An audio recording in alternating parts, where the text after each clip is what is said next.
میں نے مسجد میں جا کے یہ مانگی دعا، جس کو میں چاہتا ہوں مجھ کو ملے۔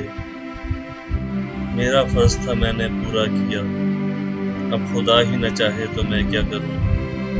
میں نے خاکے نشیمن کو بوسہ دیا اور یہ کہہ کے دل کو سمجھا لیا، آشیانہ بنانا میرا کام تھا، کوئی بجلی گرائے تو میں کیا کروں۔ سورج سے کسی نے اس کا مذہب پوچھا، وہ خاموش رہا، مسکراتا رہا۔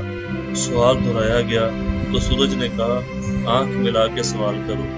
اس نے کہا، تم سے آنکھ تو نہیں ملا سکتے، تم اتنے تابناک ہو۔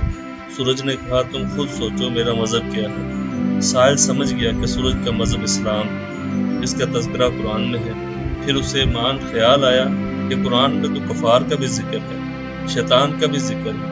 وہ بڑا پریشان ہوا، اس سوچ میں گم ہو گیا کہ آخر سورج کا مذہب کیا ہے۔ وہ سوچ کے سمندر میں غوطہ زم تھا کہ اسے آواز آئی، نادان، سورج کا مذہب صرف روشنی ہے، نور ہے۔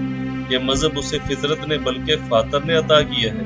سورج، چاند، ستارے اپنے اپنے مذہب پر کاربند ہیں، یہ ان کا مدار ہے۔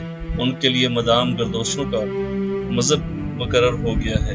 وہ کفر اور اسلام کے تفرقوں سے آزاد ہیں، سب کے لیے یکساں ہیں، رنگ و نسل سے آزاد، عذاب اور ثواب سے بے نیاز۔ اس نے سوچا کہ یہ عجیب بات ہے کہ مذہب سب کا الگ ہے اور خالق سب کا ایک ہے۔ تعجب ہے، ایسے نہیں ہو سکتا۔ اس نے سوچا اور وہ سوچتا ہی چلا گیا۔ اللہ تو قادر مطلق ہے، خلاق عظیم ہے۔ اللہ نے تو ابلیس کو پہلے دن ہی تھا کیوں نہ کر دیا؟ نہ ابلیس ہوتا، نہ جب بکھیرے ہوتے۔